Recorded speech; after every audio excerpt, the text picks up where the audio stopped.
Hi friends, welcome back to our YouTube channel GRG Telugu vlogs. ఇవాల్టి vlog ఏంటంటే మనం ఇంట్లోనే ఈజీగా అల్లం పచ్చడి ఎలా తయారు చేసుకోవాలో ఈ వీడియోలో చూద్దాం. ముందుగా ఒక పావు కేజీ అల్లాన్ని తీసుకొని దాన్ని శుభ్రంగా కడుక్కోవాలి. అవి బాగా కడుక్కున్నాక మనం ఒక ప్లేట్లోకి తీసుకొని లేదా ఒక క్లాత్లోకి తీసుకొని ఆరబెట్టుకొని ఇలా వీడియోలో కనిపించేలాగా బాగా వాటర్ లేకుండా తుడుచుకొని ఆరబెట్టుకుంటే పచ్చడి నిల్వ ఉంటుంది.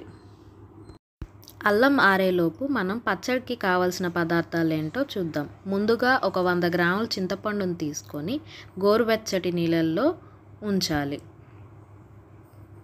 వీడియోలో చూపించిన విధంగా ఒక స్పూన్ మెంతులు, ఒక స్పూన్ ఆవాలు ఇలా లైట్ బ్రౌన్ కలర్ వచ్చేదాకా వేయించు.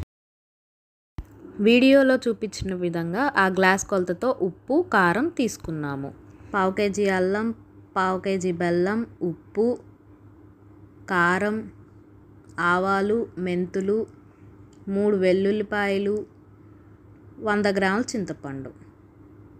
ఇప్పుడు చూపించిన విధంగా అన్నీ ఒకదాని తర్వాత ఒకటి మిక్సీ జార్లో వేసుకొని బాగా మెత్తగా అయ్యేలాగా గ్రైండ్ చేసుకోండి.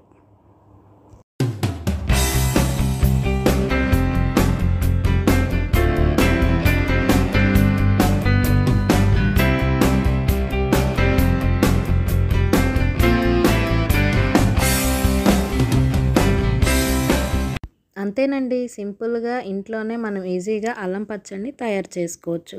మీకు కనుక ఈ వీడియో నచ్చినట్లయితే లైక్ చేయండి, షేర్ చేయండి, సబ్స్క్రైబ్ చేయండి, కామెంట్ కూడా చేయండి. Thank you friends.